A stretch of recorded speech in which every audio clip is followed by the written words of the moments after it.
of the letter. So, honorable members, can we make progress? Is it on the same issue? No, honorable Whip, I do not think we should spend so much time on this issue. I am minded to give the floor to the ranking member to proceed. Too much time. To proceed. An observation. Honorable Chief Whip. Honorable Chief Whip. Speaker, I am minded. No, I am minded to give the floor to your leader. Yes, my leader to proceed will speak, with but I have his an comments. observation to make. Pursuant to what the Honorable Mama Erica said. Honorable Chief Whip, I am minded to give the floor. Are you Minority leader. No. To Speaker, are you proceed. saying you allow me to speak? Is that it? You will speak later. No, I want to speak now. I insist. Minority leader, no, proceed. It's important I speak. It's important. It's important. Yeah, so you should listen to me. You didn't say you want to speak on the point of order. But you should listen to me first. No, you raise a matter which is not right. Mr. Speaker, we cannot begin on this note. He made a point. If you just tolerate me just a minute, leader. He made a point that... Honourable members, can we make progress? Minority leader. No, I insist. I need to say this. He made a point. Honourable members, can we make progress? No. Honourable minority leader, you have the floor. Us. We are members of this committee. Respect us. Respect my opinion. Listen to me. What? No, what is that? Why? I respect the chair. Honourable I do respect the chair. Honourable members, I intend to manage the proceedings today. Having taken a point of order, yeah, so I have given the opportunity to my left side to also come in. And after that, I do not want us to engage in a banter on a preliminary issue. That is why I pleaded with you that let's give the floor yes, to the minority leader to proceed. I concede. Because going forward, taking you, I'll have to take some from here, which would involve, you understand? So, Speaker, no, please. Why? If for nothing else, so at least we listen to leaders. Chairman. When we meet, we listen to Mr. leaders. Chairman. Just a small point. No, let's just try and tolerate each other here. No. What is all this? If you had allowed me, just a minute. Yes, we would have gone forward. Mr. Chair. I should not be allowed. honorable members, order. Honorable members, order. I do not think we should be debating point of order. Point of order has been raised and have created the opportunity to my left side for a response. And once a response has been given to the point of order, we should proceed. So, honorable minority leader, you have the floor. Speaker, is it the case that you won't listen to me? If it's the case that you won't listen to me, that's fine. I'll give it to you. Mr. Speaker, but my Mr. colleague, Speaker, my senior colleague, I think he doesn't have the floor. Use the word. He's been disruptive. He's been indisciplined. He's been disruptive and indisciplined. Respected minority leader. Look, this attempt at seeking to belittle. We need to understand that this is an extension of Parliament. Parliament. Be allowed to be using those words on the this is an extension of Parliament. Unfair. He ought to understand that. He's been a member of this Parliament for 4 terms. He was out of... You didn't give him the floor. Yet You do not have the floor. He doesn't have the floor either. You see, the minority leader has the floor. So please, Honorable Chief Whip, just give the minority leader the opportunity to this thing. Speaker, you know, in this house, I respect you a lot. If it is the case that you are insisting that I shouldn't speak, I should defer to my leader, fine. The point I really wanted to make, a word used by Honorable Chief, saying that Honorable Chief Whip. He used that word. It Honorable Chief Whip. No. Honorable Chief Whip. Well, the floor Speaker, is given to the minority leader on whose behalf you want to speak, and I believe he will deal with the issue. That is why I'm pleading with you that let's give the floor to the minority leader. Yes. I think we on this committee, we try to respect each and everybody's view. There's something that we need to observe here. Yes, let's try as much as possible to be tolerant. to what he did. We have been tolerant over the years. But why is it that this time around you want to gag and you don't want us to say what we have to say? Oh, no, please. Why, if you are not giving opportunity for people to express themselves, this is the floor of Parliament. Honorable Deputy Leader, with all due respect, I am to manage the affairs today. A point of order is not supposed to be debated. So a point of order has been raised, and I have given an opportunity to the other side for a response. Are we going to debate the point of order?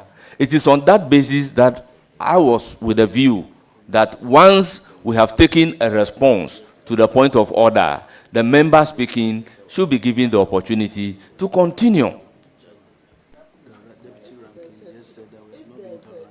Mr. Chair, if there's a serious concern, obviously you should allow it to be expressed there. You should listen to each other. Listen to me. Please. Speaker, listen to me.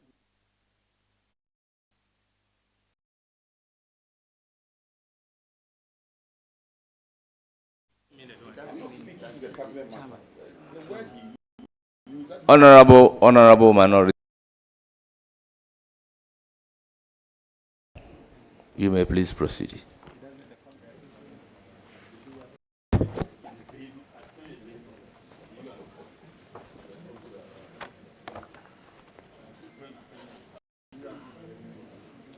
Chairman, as was earlier observed, I need to reiterate on behalf of the Minority Caucus that we are pleased that upon raising constitutional objections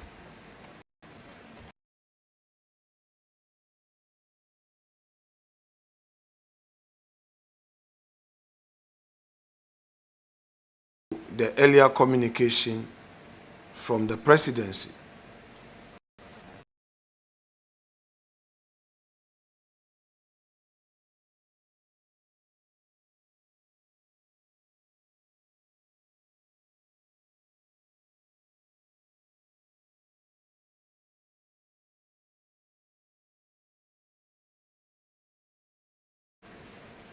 the right thing has been done. This time around, Mr. President himself has signed the letter, which letter is dated the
appointed his secretary we have become equally aware that Mr. President has appointed his chief of staff.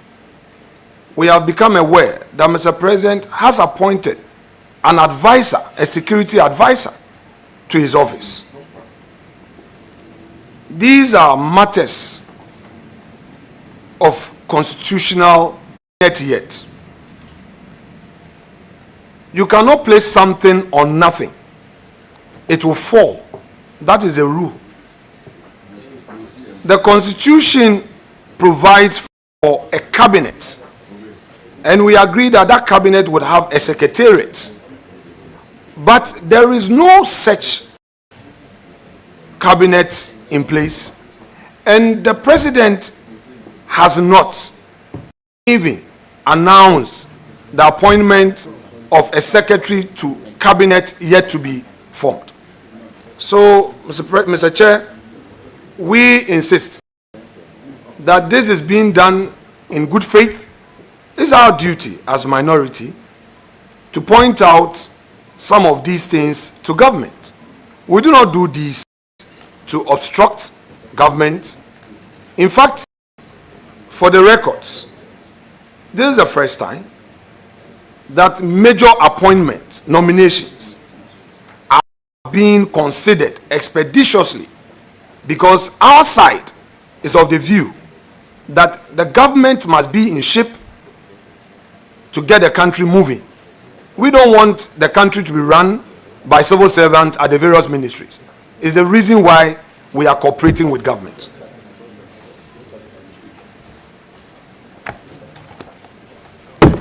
Chairman, our second observation that has to do with a matter of national importance. And this matter is rooted in the case of Theophilus Donko versus the Attorney General, Mr. Chairman. decided on the 12th of June 2019. Point of order. Point And of order. it was a matter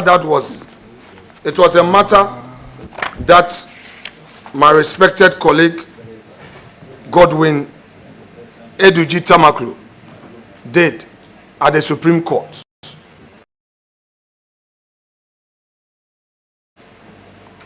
The background to this matter. Mr.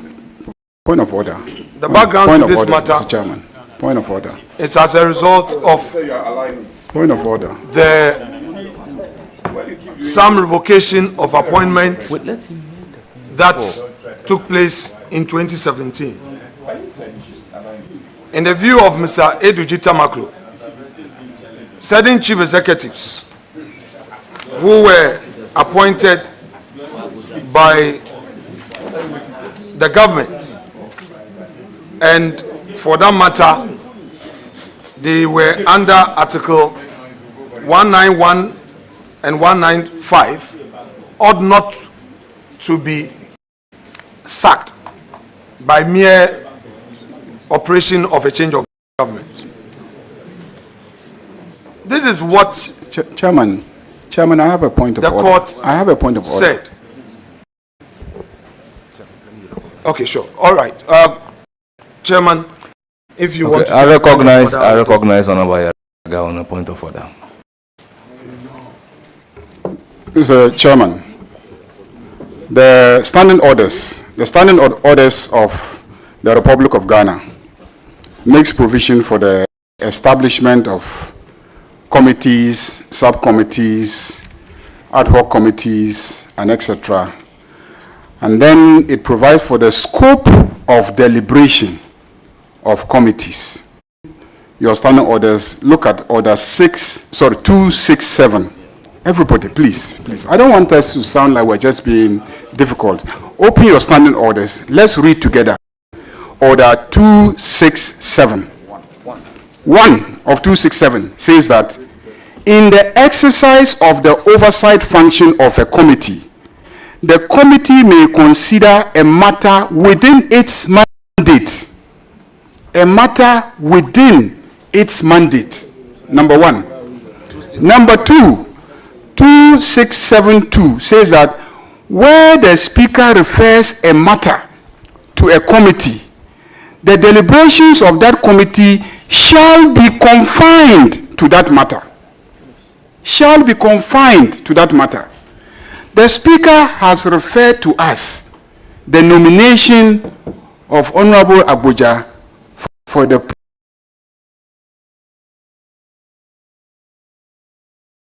post of Minister for Roads, and he is before us for vetting. Our mandate is to stick to the nomination and processing, questioning him, and etc. What has that got to do with a case that Eduji has initiated? Are you getting the point?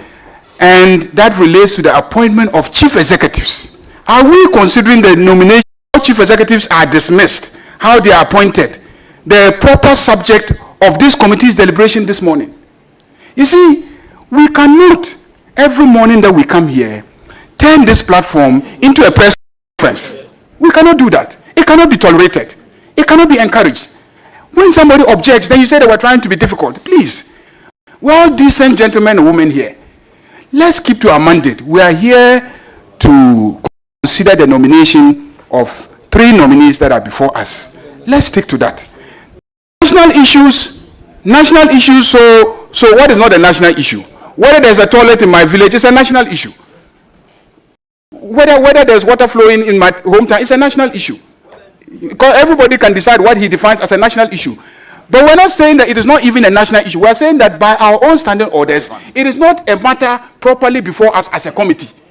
And we are not mandated as a committee to consider it. Please, you are a senior lawyer. You are a senior lawyer. Read these standing orders. They are very clear. Honorable members, a point of order has been raised. I am minded to take a response from my left side. So, Honorable Chief Whip. Chairman, thank you for tolerating me. And I listened to our colleague, our senior colleague, Honorable Ayariga, when he copiously referenced the orders. And, Speaker, if you want to proceed on that tangent, if you are going by Order 217, I mean, in this strict sense, no, I'm referring to 217. If you are going by the strict interpretation of the orders, we don't even have our mandate to be vetting our honorable nominee. It's unfortunate this is happening whilst the nominee is here. Because 217, there is inherent subject matter committee. And these committees have not been constituted yet. So if you are doing a strict interpretation of the rules, then we are not even qualified to be here. Speaker, Chairman, what the leader said is wrong. The deputy, the leader, the minority leader is seeking to raise a national issue. And it will not lie in your mouth to gag him. Earlier on, would you listen to me? Mr. Chairman, earlier on he used the word that the leader he comes here every morning seeking to belittle and also use this as a platform to make all sort of commentaries. We think it's most unfair. He should be tolerant a bit. Speaker, the point I've essentially made, would you listen to me? Would you listen to me? Honorable members, order. Chairman, so let's go. Order. Yes. Let there be order. Honorable members. Speaker, it's interesting he's going by a strict interpretation of the rules. Well, then let's Honorable Chief Whip. Order 217. Honorable Chief Whip, hold it. But I'm not members, I hope you come back. Yes, honorable members, let me inform you. We have the presence of the marshal here. I don't want the situation to get to that level, particularly the non-members of the committee. So let's observe some order. Yeah, with respect, I'll just conclude on this matter. On the matter raised by our colleague, he should just be tolerant. And earlier on, they tried to preempt even what he was going to say, which was out of place. Well, Honorable Chief, are you done? I'm just concluding. Okay. So I'm saying that if we are going to go mind you, we are masters of our own rules. If we are going to go by a strict interpretation of the orders, then let's refer to Order 217. Subject Matter Committee. No, it wasn't waived. It was not. So let's go by a strict interpretation. Then this committee is not properly constituted. If we are going by a strict interpretation of the rules. Look. So, Speaker, our colleague is incoming. You are not even supposed to be in Our Parliament. colleague is incoming. He has not come yet. Your seat He's is being incoming. You challenged. should be tolerant and listen to the man. Please address the chair. Mr. Chair, he's incoming. He hasn't come yet. He should tolerate the